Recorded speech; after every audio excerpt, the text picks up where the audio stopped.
Okay, so let's dive right into this. Yeah. You've probably seen the headlines. The U.S. kind of hitting pause on a lot of international aid. Right. And I think a lot of that skepticism stems from this idea that projects are aiming to do good but don't always hit the mark. Right.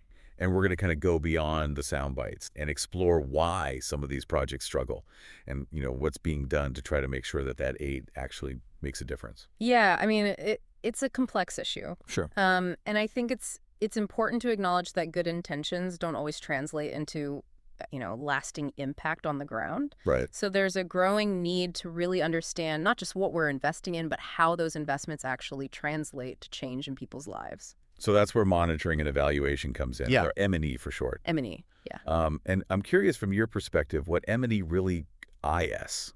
Yeah. Because it seems like it's more than just crunching numbers. Absolutely. I mean, Yeah. think of it like a quality control system. But for, projects aimed at alleviating poverty and, creating positive change. Right. And it goes beyond just tracking spending. It's about assessing the real impact on communities. So, are we actually making a difference? Are we improving lives? Right. And if not, why not? So it's not just about like how many schools were built, Exactly. but did those schools actually improve literacy rates like down the line? Exactly. Yeah. And I think to get to that full picture, we need to kind of look at the difference between internal and external M&E. Okay. So internal M&E is done by the organization implementing the project, and it focuses more on, their processes and kind of their immediate outcomes. Gotcha. So imagine you have a project that's aiming to improve farming techniques. Okay. Internal M&E might track how many farmers have adopted a new irrigation method or something like that. Okay. So that's one piece of the puzzle. Right. But what about that kind of bigger, longer term picture? Yeah, and that's where external M&E comes in. And that's often done by donors or,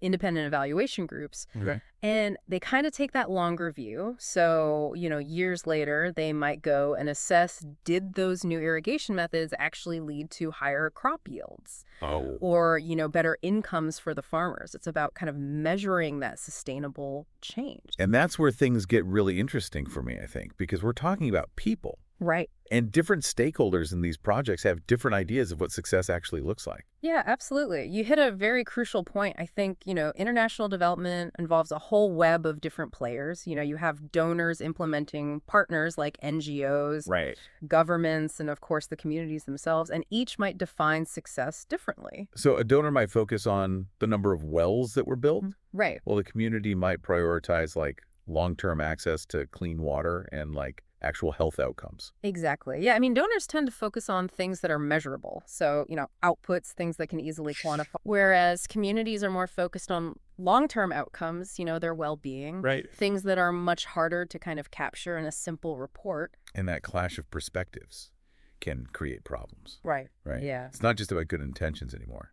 Absolutely. I mean, this is, a classic example of something called goal incongruence in agency theory. Okay. And essentially it's, when one party, the principal, in this case, like a donor, delegates work to another party, an agent or an implementing partner. Okay.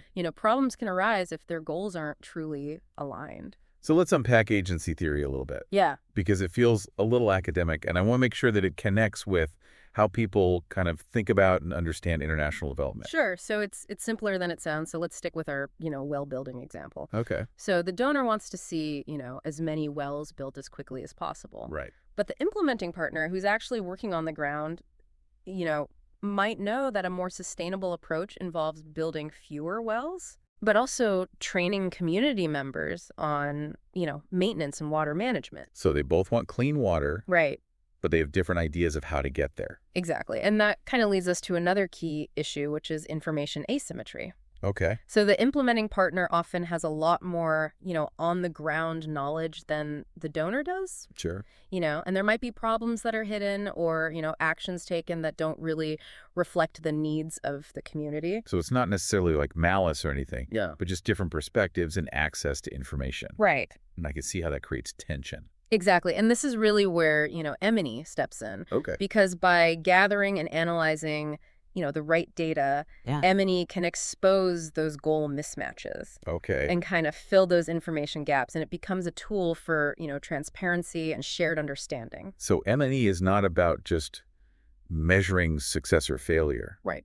but about aligning everyone who's involved, making Nice. sure they're speaking the same language. Yeah, it's about, making sure that projects are driven by the needs of the community Right. and that everyone has access to the information they need to make, the best decisions. I love this idea of M&E as like a bridge, Yeah. like a translator Yeah. between donors and communities. Right. But we also have to talk about risk Yeah. because these projects, they operate in the, complex environments by nature. Absolutely. You're right. International development is inherently risky, right? Right. I mean, unpredictable environments, social and political dynamics, limited resources. So M&E is really crucial for navigating those risks effectively. So it's not just about evaluating what's happened, but looking ahead Right. and spotting problems that might occur Exactly. and finding ways to kind of mitigate them. Yeah, it's about proactive problem solving. So is it almost like a risk assessment? Exactly. M&E helps identify those potential risks early on, Okay. and then you monitor those risks throughout the life cycle of the project. And it facilitates discussions between, donors and partners about how to share those risks. This raises a question for me. Could better risk management be the key to preventing some of those really high-profile aid project failures Oh, yeah? that we sometimes see in the news? Yeah. The ones that fuel all this skepticism about aid effectiveness. Yeah, it's definitely a major factor. Right. A strong M&E system can act like an early warning system Gotcha. and, flag issues before they become, major setbacks. Right. So if you spot a risk early on, Yeah. you have a better chance of addressing it. Right, exactly. It's about course correction and adaptation. That makes a lot of sense. Yeah. But how does M&E actually manage risk in practice? Yeah. Like, what does that look like on the ground? Well, think of it like a doctor, running tests to diagnose a patient. Okay, I see where you're going with that. So M&E helps us diagnose what's really happening in a project. So it could be, lack of community buy-in or logistical challenges, Mm-hmm. even something as simple as, miscommunication about the goals of the project. Yeah. M&E helps bring all those to light. Exactly. And it's not just about, collecting the data. It's about using that data to make decisions, Sure. adapt, course correct along the way. It's about accountability, not just to donors, Right. but to the communities themselves. That makes me think about stakeholder involvement. Yeah. Like, how do we ensure that all the different voices are heard? Right. The donors, the partners, the community itself. Right. Like, how are they represented in this M&E process? That's a crucial challenge. And, there's no one size fits all solution. But I think some, effective approaches involve, involving community members directly in data collection, Okay. using participatory methods like focus groups, Right. community meetings to gather feedback, Sure. and making sure that, M&E reports are translated into local languages Ah. and shared widely. So it's not just about collecting the data, Right. but making sure that it's accessible. Look at that. And meaningful to the people that it's supposed to serve. Absolutely. M&E should be empowering, not a tap-down exercise. You know, it should really give communities a voice in shaping the projects that affect their lives.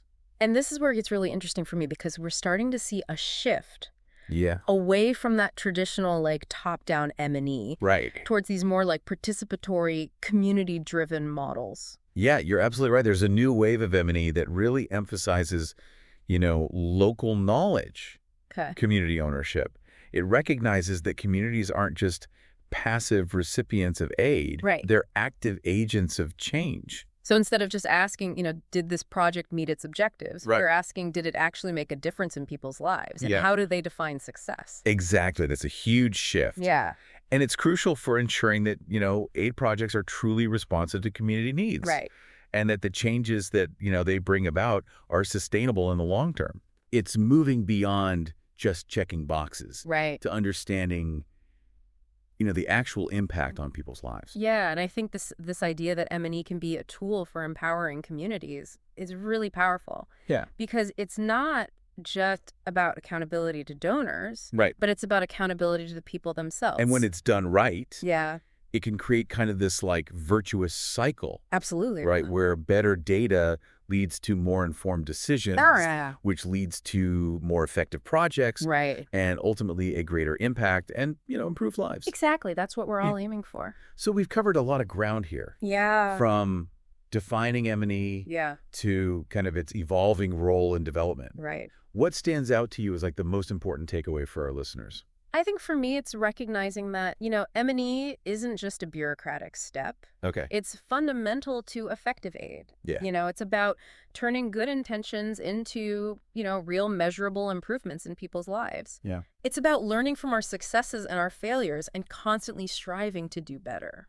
That's a powerful message, and it highlights, I think, the responsibility that we all have as citizens and global citizens Yeah, to demand more accountability and transparency absolutely. in how aid is delivered, Right. and to support organizations that are committed to using M&E effectively. I completely agree. It's about ensuring that aid isn't just a temporary fix. Yeah. It's a catalyst for lasting positive change. And on that note, I think it's time to wrap up our deep dive into M&E. Okay. But before we go, I have one final thought for our listeners to consider. Yeah. We've been talking about M&E in, international development. Right, where the stakes are, really high. But what if we kind of brought some of these principles closer to home? Yeah. What if we applied this really rigorous approach to monitoring and evaluating our own lives, our goals, our decisions, our impact? That's a fascinating thought. So imagine like applying M&E to that personal project that you've been putting off, or, to your progress on a new skill that you're trying to learn. Yeah. Setting clear objectives, tracking your progress. Right. Identifying what's working and what's not. It's about bringing that same level of intentionality and data-driven decision-making to our personal journeys. Exactly. Whether we're talking about global aid Yeah. or personal growth. Right. The core principles are really similar. It's about asking tough questions, gathering the right information, and using that knowledge to, course correct and improve. And perhaps by adopting that M&E mindset, we can create more meaningful change, not just in our own lives, but in the world around us. That's a powerful idea to leave our listeners with. It has been a truly insightful deep dive. Well, thank you so much for sharing your expertise. Of course. It's been a pleasure kind of exploring this with you. The pleasure was all mine. Until next time, keep asking those critical questions. Yes. Keep seeking out new knowledge and keep diving deep.